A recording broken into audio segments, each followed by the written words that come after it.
अंबाजोगाईतील गोरगरिबांचे आणि सर्वसामान्यांचे घर उद्ध्वस्त करणाऱ्यांच्या विरोधात जनहित याचिका दाखल करणार ॲडव्होकेट इस्माईल गवळी आणि कॉम्रेड बबरुवान पोटभरे।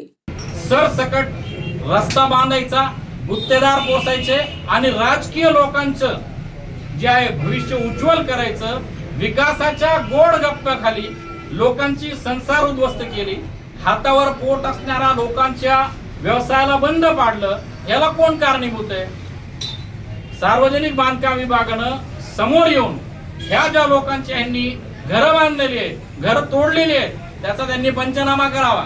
किती फुटापर्यंत त्यांनी लोकांची घरं पाडली त्याचा पंचनामा करावा आणि त्याची त्यांनी नुकसान भरपाई द्यायला पाहिजे। यासाठीची आजची प्रेस कॉन्फरन्स या ठिकाणी आम्ही घेतोय।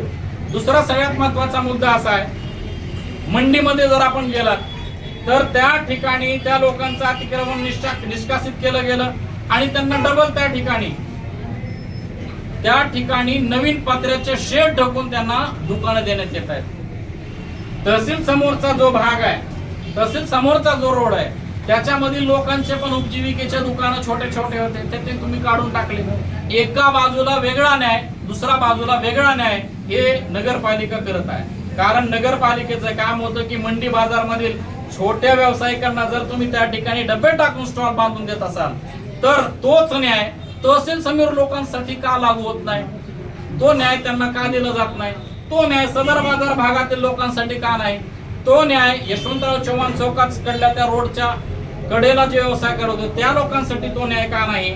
मर्जीतल्या लोकांना गुत्तेदारी मिळवण्यासाठी, मर्जीतल्या लोकांच्या घरं भरण्यासाठी सार्वजनिक बांधकाम विभाग आणि नगर परिषद यांनी पोलीस बळाचा वापर करत लोकांना सपशेल नुकसान पोहोचावं असं गैरकायदेशीर कृत्य केलेलं आहे। या तातडीच्या पत्रकार परिषदेला आमच्या शॉर्ट नोटीसला मान देत अंबाजोगाईचे तमाम पत्रकार या ठिकाणी उपस्थित झाले। सर्वप्रथम मी सगळ्यांचं या ठिकाणी स्वागत करतो।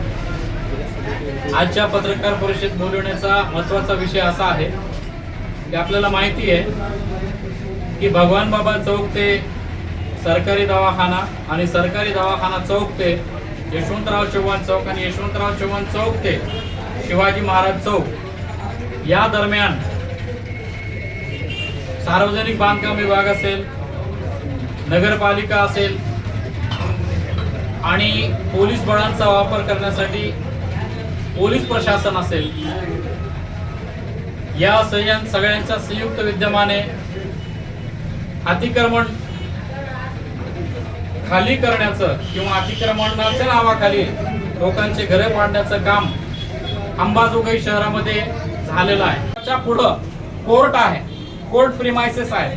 हा कोर्ट 2022 ला बनवून तयार होता आणि ते सार्वजनिक बांधकाम विभागाच्या मार्फत तयार करण्यात आला होता आणि त्या कोर्टाची संरक्षण भिंत पण आपण सगळ्यांनी पाहिली असेल, ती सार्वजनिक बांधकाम विभागानं बांधली होती।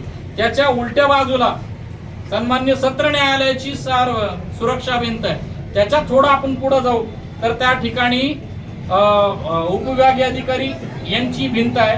त्याच्या थोडं पुढे आपण उजव्या बाजूला जर बघितलं तर त्या ठिकाणी पोलीस क्वार्टरची संरक्षण भिंत आहे आणि त्याच्या थोडं पुढे आपण बघितलं तर पोलीस स्टेशनची संरक्षक भिंत आहे। आणि हे सगळ्या संरक्षक भिंतीचं काम जे कुणी केलं असेल तर ते सार्वजनिक बांधकाम विभागाच्या मार्फत झालेलं आहे। मग जर हा रस्ता 40 वर्षापासून लोकांनी अतिक्रमित केला असेल तर तुम्ही त्या संरक्षक भिंती त्या अतिक्रमणाच्या बाहेर बांधायला पाहिजे होत्या। जे कॉर्पोरेट आणि सनातनी भाजपचं सत्ता आलेली आहे, ही सत्ता शेतकरी, मजूर, अल्पसंख्याक, दलित, आदिवासी आणि कष्ट करून जगणारे ओबीसी जे आहेत त्यांच्या विरोधातलं हे सरकार आहे आणि ही सत्ता आहे। अंबाजोगाई जे घडलेलं आहे हे निवडणुका झाल्या की लगेच गोरगरिबांच्या घरावरती नांगर फिरवण्यात आला। सुप्रीम कोर्टानेही सांगितलेलं आहे की विनाकारण कुणाचे घरं मोडून तिथं विकास करणं ही गोष्ट त्याची पुनर्वसन केल्याशिवाय ती करायची नाही। आणि 2011 आणि 17चा GR आहे, जगन या ठिकाणी आहे की जिथं रहिवास आहे तो रहिवास 2011 पर्यंत जे घरं ज्या झोपडपट्ट्या वसलेले आहेत त्यांना तुम्हाला तोडता येत नाही. नंबर 1, हे भोयाची घरं जी आहेत हे 400 वर्षापासून अंबाजोगाईत आहे. इथले आमच्या गल्लीचे खाटीक आणि भोई ही सर्वात जुनी वस्ती आहे. हा जो उभा सदर बाजार आहे आणि खाटकांची घरं आहेत आणि हे भोयांची घरं आहेत ही सर्वात जुनी वस्ती आहे आणि नंतर हे आमच्या वस्त्या झालेल्या आहेत.